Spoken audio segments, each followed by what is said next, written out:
Welcome back to another Mackem in the Middle, and I'm joined today with Michael Bowers, of course.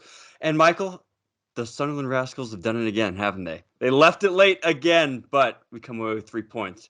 And for someone who was there, Michael, just take a minute and kind of just walk me through what was the whole day like, at the away end there. It just looked incredible. Oh, well, let's go all aboard the positivity train again. Always is when Kyle's there, especially when he's on, but even when he's hosting, it was brilliant.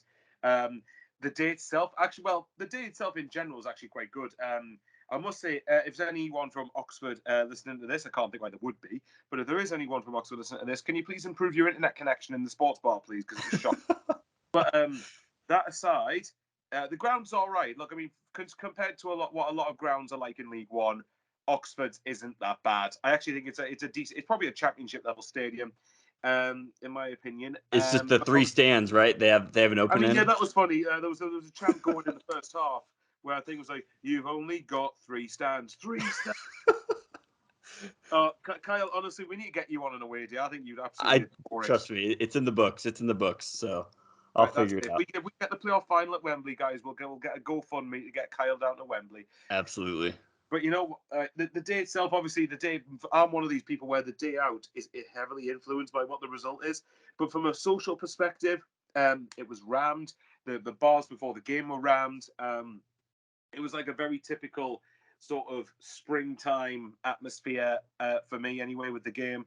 And then obviously, as the game kicked off, you know, the celebrations obviously were pretty big when Corey Evans scored, and then there was a little bit of frustration in the second half starting to build, because Absolutely. we Yep. weren't really looking like we were doing all that much. But obviously, as soon as you get that late winner, well, what feels like the 20,000th late winner that we've had this season, we the carnage was just unbelievable in that away end. It was limbs, it was people toppling over each other, it was just pandemonium. And I'm, you know, I felt so great to have been a part of that. Funny enough, actually, funny story. One of my mates, Sean Middleton, who's on Fans React, one of the YouTube channels.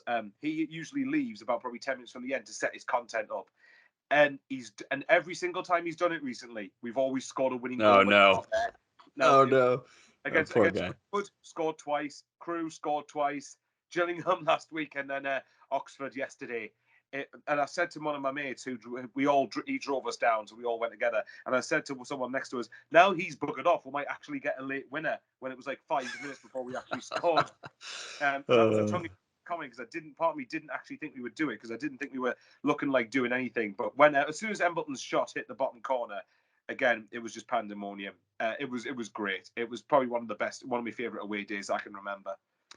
Yeah, and it's just just overall, it's just one of those games. So just kind of recap. Obviously, Sunderland comes away with the win 2-1 over Oxford. Oxford, who I don't think we've lost at Kassam Stadium yet. So I think that trend continues. Hopefully, this is just the last time we have to play there for a while. But this really was. I mean, this was a game we looked at all week, and the pressure is building, the anticipation was building because this was an extremely vital game just for obviously the run-in, but also the way the other results went, which we'll get to toward the end, is just massive. But the way we set up today, a little bit different, which is kind of becoming an Alex Neil staple. Is just because one side wins one week does not guarantee it the next week, which I prefer. I think that makes sense. Obviously, Patterson in goal, Winchester right, circuit along the back line with Josh Clark and Gooch on the wing. I don't Yeah, know sorry. I don't know who Josh Clark is, but I know who Jack Clark Yeah, is. I'm just Jack Clark. Sorry, no, I was looking at their excuse me, Jack Clark, Corey Evans in the middle with Jay Matete. Matete was, when we looked at the lineup again, we were, everyone was pretty excited to see him back on the field because, he had been out for the last, couple games, but came in right there in the middle next to Evans. Then you had Broadhead, Stewart, and Patrick Roberts up top. So a few changes there, but what was your first reaction seeing the lineup before the game? Well, I'll start by this because I know you love Lyndon Gooch, and obviously I've been his biggest critic. But I actually was in favour of him starting the game because I felt that these sort of games, I don't mind Gooch, especially if he's a wing back, because this was a game, and I know a lot of people will dissect the performance later, I'm sure, but a lot of people, I didn't think we played particularly well on the whole, and the reason but to be fair, I didn't expect to go to Oxford and completely out football them and outplay them. That the Oxford are not. Oxford obviously Right. have their own deficiencies, but they're not a bad League One team. They're not. They're the highest scorers in the division. So I knew there was going to be long periods where we were going to have to be chasing the ball and having to really dig in. And I think Lyndon Gooch, that sort of thing suits him to a T. So I was happy to see him starting. I was actually quite disappointed to see both Clark and Robert starting, just because and I rate both of them, especially Roberts, quite highly for this level. But I didn't think this was the game for them. I thought this would have been one where we were going to have to do a lot more defending than what we've probably been accustomed to in the last few weeks. That's a good point. So, Yeah. yeah. I mean, I think we went with the back three, which I was quite happy about because Oxford obviously tends to go with the back three. So we matched them up. In general, obviously, I don't know. I think there's a couple of players I probably would have started ahead of like Clark and Roberts, but at the end of the day, Alex Neil's the manager and I'm not. So, I mean, one day, Michael, you never know. Get those licenses up. Yeah, We'd I love mean, to see. to be fair, I think I need to come across a very desperate football club that's got no other options whatsoever. But I'll take.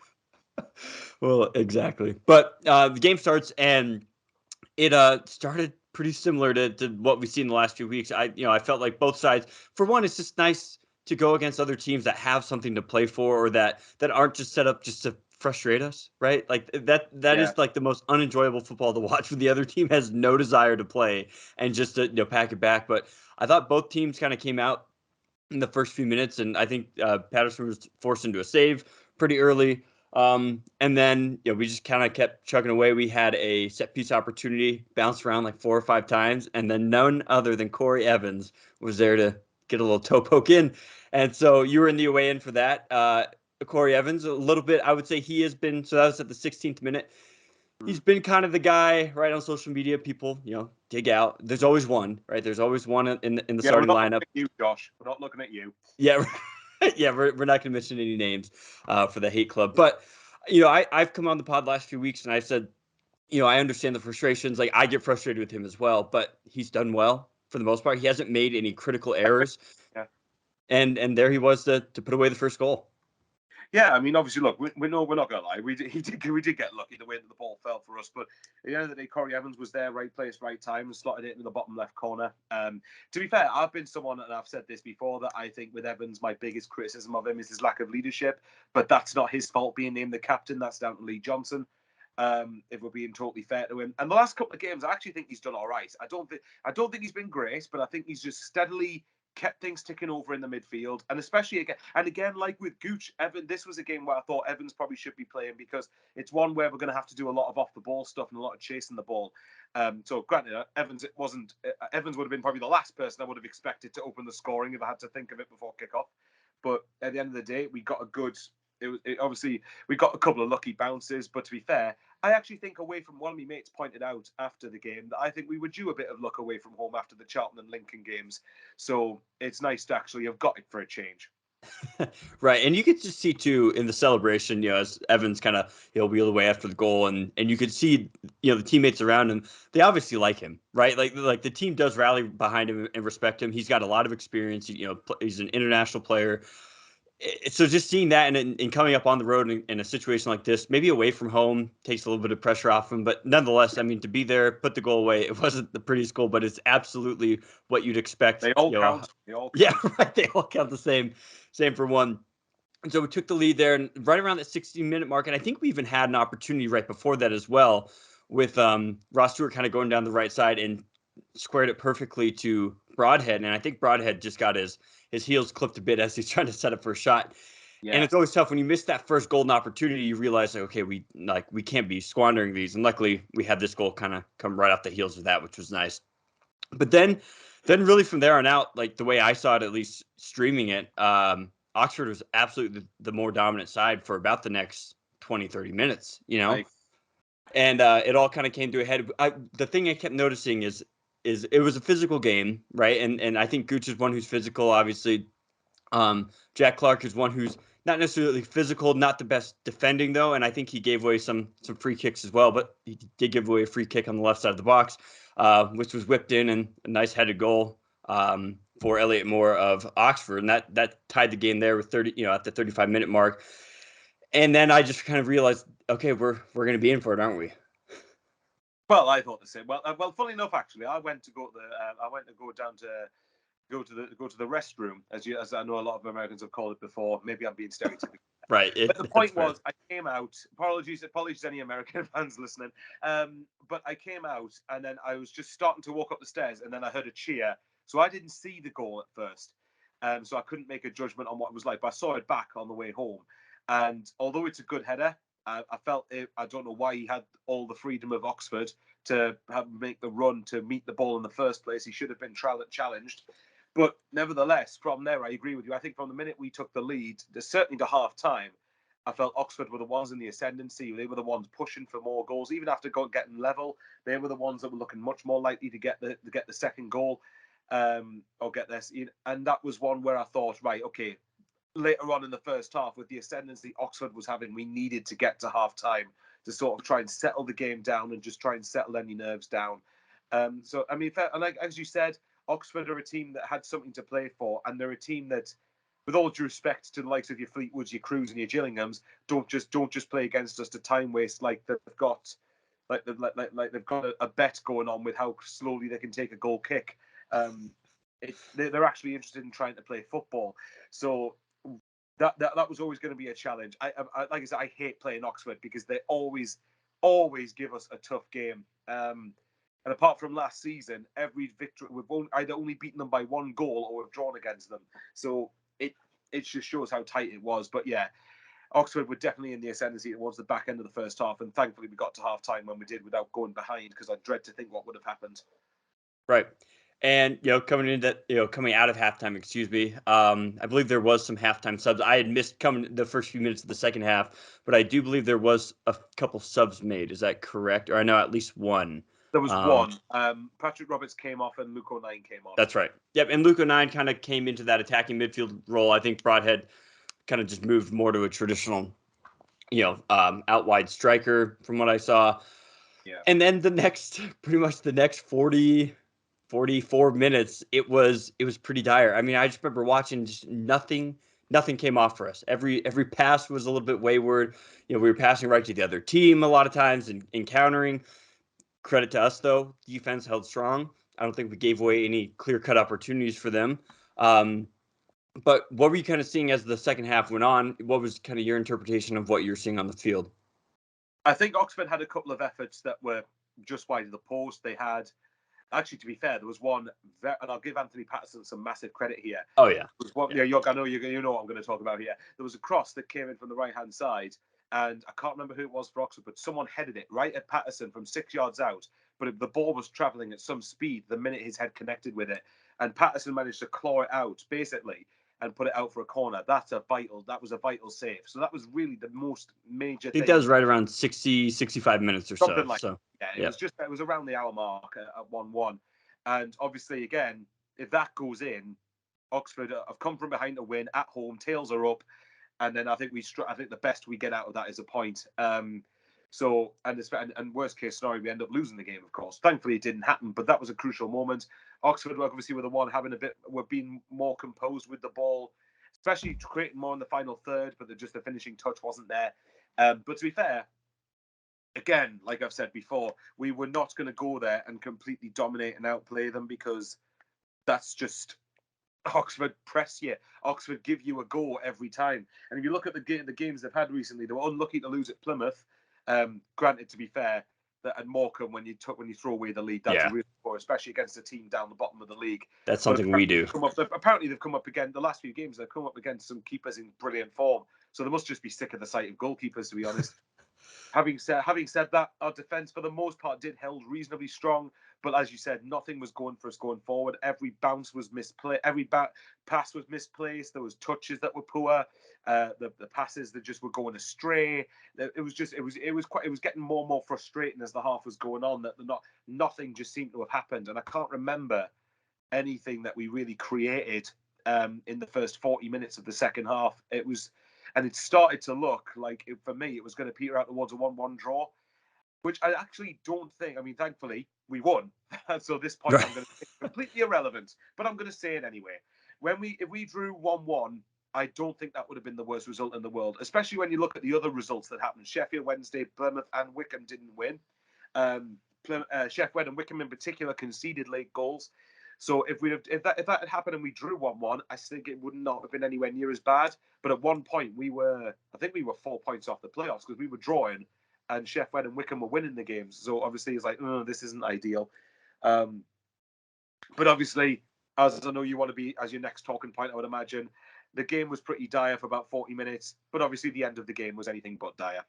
Right. One player I wanted to kind of pick out a little bit. So as we were watching the game, and I'm in the Discord, a lot of people are chatting about it, but I felt like Jay Matete had just a horrible game. And like I'm probably like I could rewatch it and it would be less horrible than I remember. But I just remember seeing him out there just not being able to connect, not really winning these second half balls or second chance balls or anything like that. And he was just frustrating the life out of me. And then him on top of that, we had Clark and Roberts, who anytime they had any space down the left hand side, they would just cut it in every time. And it's like, guys, they obviously know what you're going to do. you have the one move to cut inside. They're going to just keep shading that inside. And that's when I basically just got to the point. I was like, well, we're probably settling for a draw here. We had a substitution. We took Nathan Broadhead off, brought Danny Bath on, or Danny Bart, excuse me. And yeah, as soon as that happened, I was like, well, I guess we are settling for a draw here. Now we're just hoping not to lose it. Oxford was really kind of starting to bring it. They were getting some good opportunities. So now I'm like, okay, well, we're shoring up the back a little bit. We're just trying not to lose it. And then our last substitution was Jack Clark coming off at the 85th minute for Elliot Embleton, who we'll get to. And then, yeah, it's pretty scrappy the last few minutes. And then Jamie Tete receives the ball and does exactly what he's in there to do. And probably the only player that we've had in the midfield in the last couple of years who does it, able to turn a man and just push up field. Doesn't look to pass. He just got the ball and realized now's the time. Let's attack forward. Had some nice link-up play with Luke 09, who I thought came in and gave us the spark that we needed when he came on as a sub. Definitely changed the energy. 09 lays it off to Stewart, and I was thinking right there, just shoot it, Ross Stewart, you're a leading scorer. But a perfect one-time pass right into the path of Embleton, who slots it away at the 89th minute. And go ahead and what was the away in like at that point?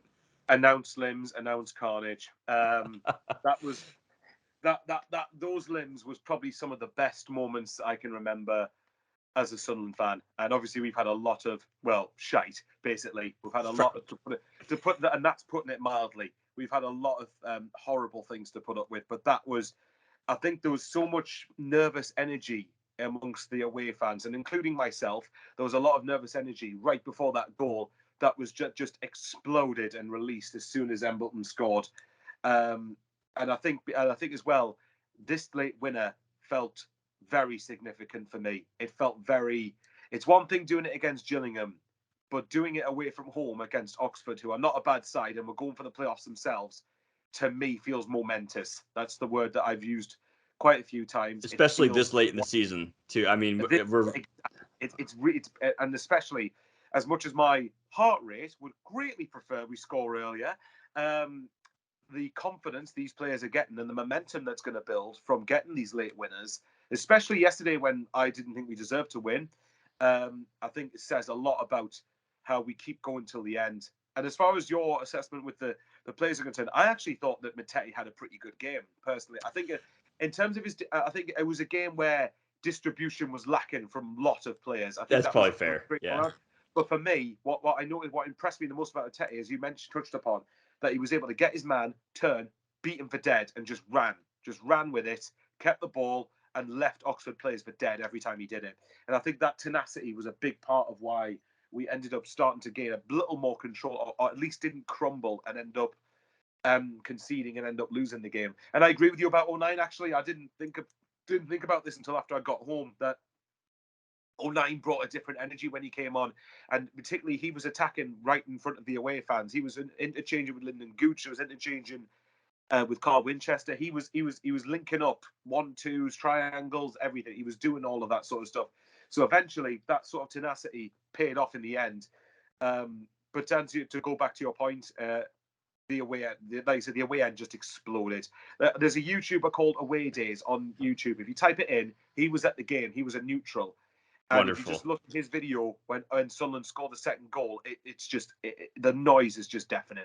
Yeah, I Um, mentioned to you before the pod. It's like that's what I love about the win. It's just being able to go online and find all these, the social media and the videos and stuff. It's just the exactly. Yeah. best. But Yeah. but yeah, to bring it back to Jay Matete, I think the thing that he has that I don't think any other player possesses, because he does have just a really solid natural ability, a good touch, good dribble. But he's kind of got that young confidence, and he's not like an extremely young guy by any means, but he is still pretty young. He's got that confidence where he could try something throughout the entire game and it doesn't come off for him at all for 80, 85 But it minutes. doesn't stop him doing it Doesn't again, does stop it? him. It doesn't Doesn't stop him from stop trying it him again. for it. Yeah.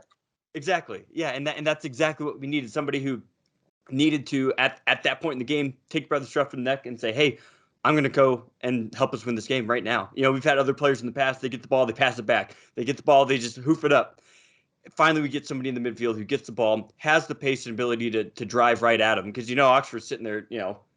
panicking a little bit.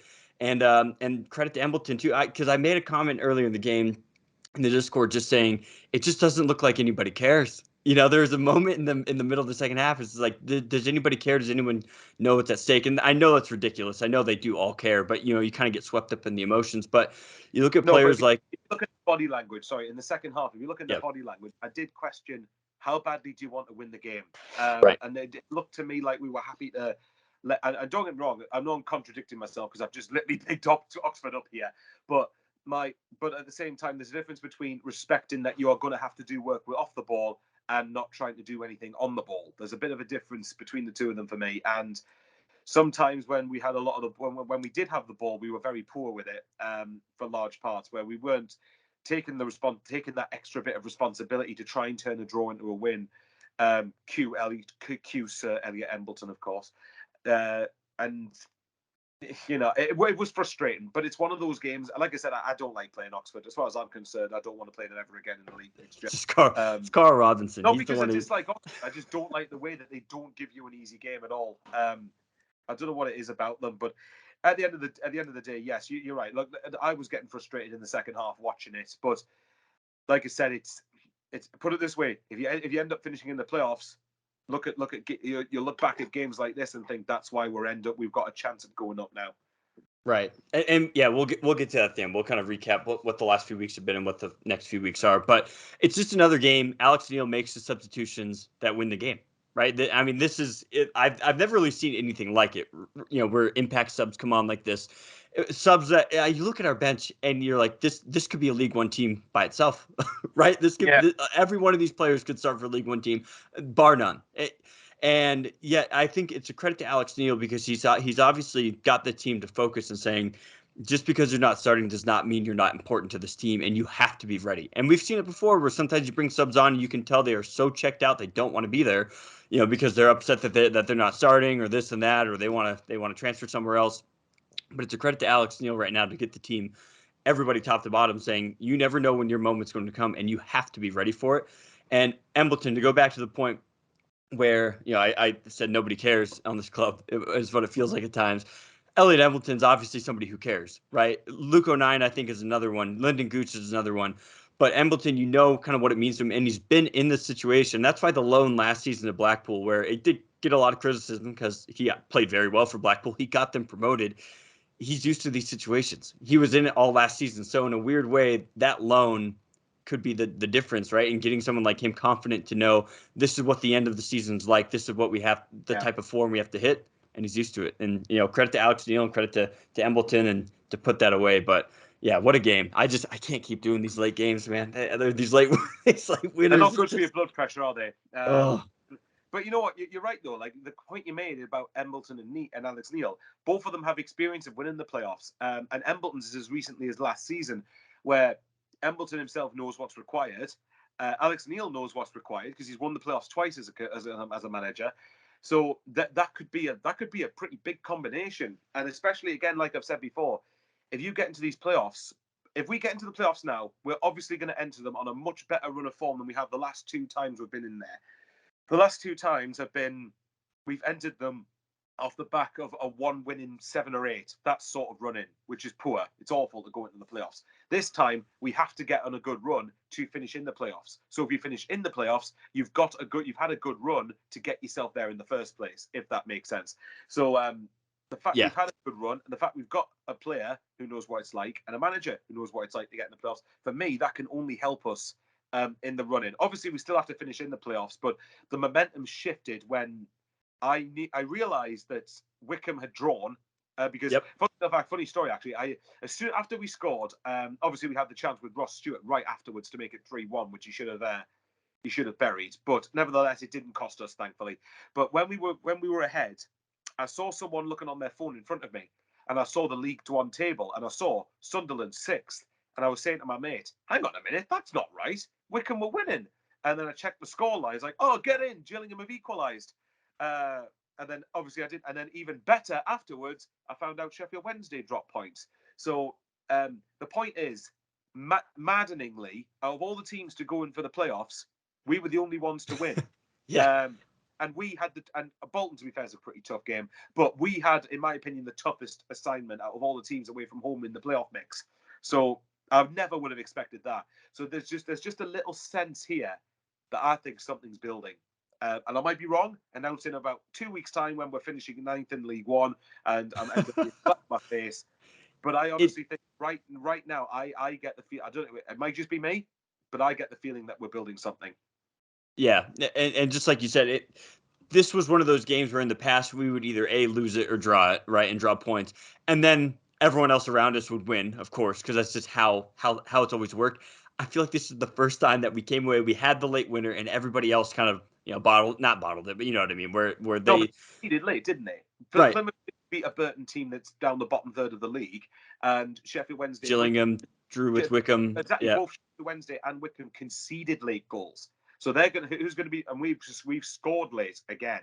So we're going to be on much more of a high than what they currently will be right now. Absolutely. Yeah, and so as it stands, we stuck in at sixth, right? We're fifth, sixth, seventh, Sheffield, Sunderland, and Wickham all on 73 points, which is just mad. I mean, it's just, but we do have the game in hand, which is nice.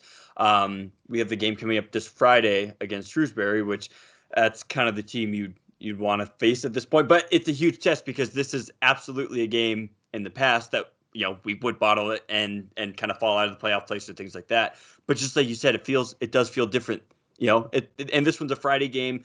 And what you mentioned too about just the form of the team heading into this point of the season, the fans are going to be at a fever pitch to get into these games now, right? Whereas before they couldn't be asked. It's like, I'm going to go show up. There's only a few games left, and I'm going to leave angry and disappointed. But this feels different. You know the fans are going to pack it in on Friday. Are you going to be at the game, the Shrewsbury game? Of course, I'll be at every home Right. game. But you're right, though. Again, well, that's one of the reasons why I think if we get in the playoffs, I think we've got a good chance of winning them Yep. because I think the mentality going into them So different. We've missed out on top two, and I really can't be bothered for these playoff games now because we know that we've been working exclusively towards them. I know some people have said, "Oh, if we win all our games." Some people in the group chat actually said, "Oh, if we win all our games, we could get second." I think it was a bit tongue in cheek, obviously, but yeah, that's not happening. Sadly, if that happens, then fair enough. I'll probably end up dying a happy man. But but honestly, like I think the fact that if we get into the playoffs, the mentality this time is different because there'll be more relief to be in there, and then it means we're going to rally behind the team a lot more. And with being on a good run of form, there's more hope and optimism as well. That win for me is crucial in the sense that Oxford were competing with us. We're now 4 points above Oxford with a game in hand. And Oxford's fixtures, I think they've got Fleetwood and Yep. Doncaster, which on paper they should beat. But then they've also got to play MK Dons and Rotherham in their last four, which now means that we've forced pressure on Oxford, saying they have to win every single game to have a chance of being in the top six. So although mathematically Oxford are out of it, from a psychological standpoint, that's a big victory. That because and especially conceding late on as well, that's a damaging. Put Yep. it this way, I think we could have afforded a defeat more than Oxford could, because we had more opportunities to make up for it. We had a couple of home games against really winnable sides, so that's a big thing as well. But again, it comes back to the same word. It comes back to momentum. It comes back to belief, back to mentality, and you could just, I mean, again, if you go and look on the YouTube content, you can just tell what it meant to the fans. You can tell how jubilant everyone was coming out of that game. And there's a sense that well, hopefully at long bloody last, this will be our season, the one where we finally get promoted. But we'll wait and see. Leave this terrible league, this cursed league. But so yeah, Shrewsbury on Friday. That's a home game. So 3 of our last 5 are at home, which I think is a huge advantage for us. Shrewsbury. Then the following week we have, the following Monday. So we have a game on Friday, a game on Monday. The Monday game is at Plymouth. That's another huge game. And then the next one, Cambridge United the following weekend. Rotherham at home, and then on the road at Morecambe. And I swear to God, if that Morecambe game, it's an early one too. You never know what could be. What's crazy is you look at the table now. We're 10 points off automatics, and I know that's just ridiculous. But if if we win all of our games, you just never know. Imagine if that Morecambe game could be not only getting into playoffs, possibly automatics. I just couldn't imagine. Couldn't imagine. Imagine the And scenes if that did happen, though. You win the Morecambe game and finish second. That would. I mean, I I know that we know that's not happening. It's very, very unlikely, but it would just be that would just be the bizarre nature of this league that would end up happening. And the thing is, as well, if we didn't lose those stupid games, like I know. I was just if you look at the Fleetwood 2-2, the reverse fixture against the Mike Shrewsbury, Dodds era. with Accrington, losing at home to Lincoln, losing at home to Doncaster, losing at Chelsea, a winning position. It's those if we just turned up competently in those fixtures, then we would be easily top of the league. That's the frustrating thing. But as you mentioned, the fixtures coming up, and you'll love this even more. On Friday, when we play Shrewsbury, we have 2 games that are involving sides around us. So we have Wycombe playing Plymouth, and we have MK Dons playing Sheffield Wednesday. So now straight away for me, Wycombe, Plymouth, one of those teams at least is dropping points, maybe both of them. So, and then obviously same with MK Dons and Sheffield Wednesday. I don't think we'll catch MK Dons. So I'm probably more wanting MK Dons to beat Sheff Wed there. But the point is, that's fair. there's a real opportunity that teams around us will drop points. So therefore, we just have to win our fixture. We can only focus on ourselves, of course, but we are at home. Shrewsbury have been in decent form, really, to be fair to them, as of late, but I would still be very annoyed not to beat them. So I think if you can beat them, then again, it only strengthens your position with 4 games left. And as you said, even if you look at our next 4, 3 of the next 4 are at the Stadium of Light, where you've got 30,000 cheering you on. So it feels like, fingers crossed, things start to fall in our favour for a change against us all the time. Yeah, I'm just waiting for a Tom Flanagan revenge game on Friday. But you've depressed me now. Cheers. Right, like we said, something just feels different. Life, don't you? He's going to have the game of his life. You just know it. Right, yeah, he's gonna come up with a header goal. Who knows? But like we said, things just feel different. I think that's kind of where we'll end it. It's just nice. Things do just feel different. The momentum's there. We have everything's kind of shaping up behind us and around us to. If we don't need everything to go our way, which is nice. We absolutely control our own destiny, and we just need the chaos of League One to take place. And I think there's nothing. Yeah, with teams are playing each other though, aren't they? Wycombe are playing Plymouth, as I said. Wycombe plays Sheffield Wednesday in a couple of weeks. I think Oxford obviously play MK Dons, Rotherham and all that. Sheffield Wednesday go to MK Dons, go to Wycombe. So again, there's opportunities there for teams around us to take points off each other, which means if we can win the games that we've got when they are playing each other, then it strengthens our position all the more. For me now, and I've said all along, everyone was going on about, we need to win all of our games to be in the top 6. To me, that was a load of bollocks. I didn't think we needed anywhere near as many points as what a lot of people thought we would. For me, I still think maybe 3 wins out of 5 would do it for me. I think 15 points up to grabs. I think a minimum of 10 points gets us in. So I mean that's and that would be sweating. Yeah. You think what? I think a maximum of 10 gets us in. I don't think we need as many. Again, with teams taking points off each other, and this league is shite. It's garbage. We drop points, obviously, yes, but so will everybody else. That's what I've always kept on trying to reiterate. Right. That we Not need to every stop team's building gonna everybody. We need to stop building everybody else up like the Manchester City or Liverpool. They're not. They're League One sides the same way that we are. And I think the first target for me for the playoffs is to get to 80 points. We're on 73 now. So if you get, let's say out of the next 3 games, if you get 2 wins and a draw, then with 2 games left, you're probably almost there in terms of finishing in the playoffs. And as you said, 3 of our last 5 are at home, 2 of which of the home games are against very, very winnable sides. The other one, Rotherham are not in a good shape at the minute in the league. So wild. It is honestly. I'll tell you right now, I would call it. If Rotherham finish in the playoffs, they will not get promoted for me. Right. Because because how they're feeling. And again, it's like teams around us dropping points mentally and psychologically will affect them. Especially imagine if you're Rotherham, though. You've been in the top two, in a large cases, top comfortably all season, and then you might not even finish second. You know, Did they? that's. I mean, did they have transfers in January that kind of? It's just I've never. Well, I was going to I say I've can't never believe seen the anything drop like off. it, but I think we've been we've been like that. I know, but I can't believe the drop off Rotherham's had. I really can't. I mean, George Dobson scored the winner yesterday, funnily enough, actually. That just, if anything, sums up League One. That does. But yeah, yeah. Don't get me wrong. We know that there's still games left that we have to win to get into the playoffs. We understand that it's still a very tight call. But I've maintained for weeks, and Kyle, and again, I see this. Kyle probably knows I've said this in the group chat as many times to the annoyance of everybody. More than likely, I've said it. I am confident Sunderland will finish in the playoffs, and I think if we finish in the playoffs, we have as good a chance as any of going up and finally escaping this division.